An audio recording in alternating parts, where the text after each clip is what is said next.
you're looking at here is the Citroen DS3 Racing, a souped-up version of the DS3 that's had a bit of jerk seasoning sprinkled on top to give it that extra kick. But is it a spicy street racer or just a lukewarm wannabe?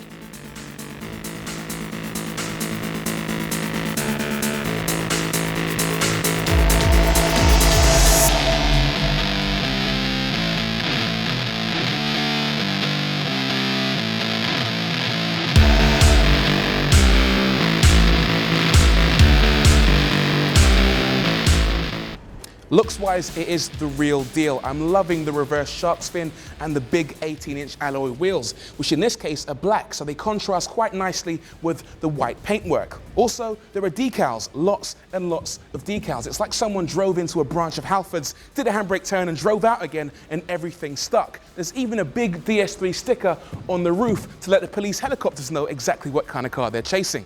While the outside is 100% Tim Westwood, the inside is more Vivian Westwood. All right, so there are a couple of gaudy stickers and some strategically placed carbon fiber, but it's pretty stylish in here. The instruments are tailored to within an inch of their lives. And look at this. This is an air freshener, and the carry case for the user manual looks like a lady's handbag. What's that about? Now, those are hardly the kinds of things you'd expect from a car with the word racing in its name, but there are even more mod cons, like Mod Con, digital air conditioning that maintains a constant temperature regardless of the temperature outside. Sadly, much of the other tech in the DS3 Racing is pretty mediocre, specifically Citroen's MyWay sat-nav and stereo setup. It tries hard, bless it, but the stereo is fiddly to operate, the speakers distort, the screen is low res so the graphics aren't very sharp, the maps don't render, they lurch, and much of the text is too long for the screen, so you end up having to wait quite a long time for long street names to scroll across. All of that I can probably forgive, but one thing I can't forgive is this. If I try and enter my road as a destination, it won't let me because that road isn't in the database, despite the fact that it's a main road. Except it is in the database. If you drive the DS3 Racing onto my road, it will list it and it will even read out the street name to you. It's almost as if it won't let you navigate to certain places because it's being a total diva. So far, the DS3 Racing is a bit of a mixed bag. It definitely looks the part on the outside, but on the inside it's a bit girly. Plus it has lots of modern technology, but none of that is particularly good. And you'd be surprised to learn that the driving experience can be summed up in pretty much the same way. The engine is a 1.6 litre turbocharged jobby that churns out 207 brake horsepower, so it does 0 to 60 in 6.5 seconds and has a top speed of 146 miles per hour.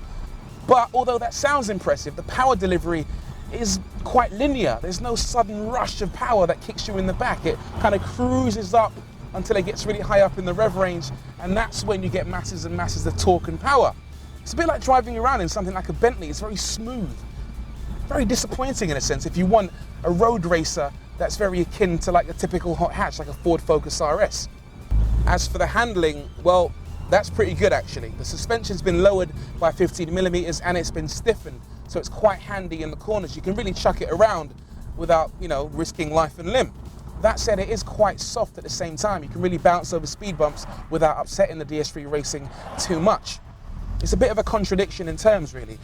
Sometimes it's hardcore, sometimes it's quite soft, and it makes you wonder who this car is really aimed at. Is it aimed at boy racers who want a proper hardcore racing machine, or is it aimed at people who just want to pretend they're in a fast car? In the end, it's a bit of a jack of all trades and a master of none.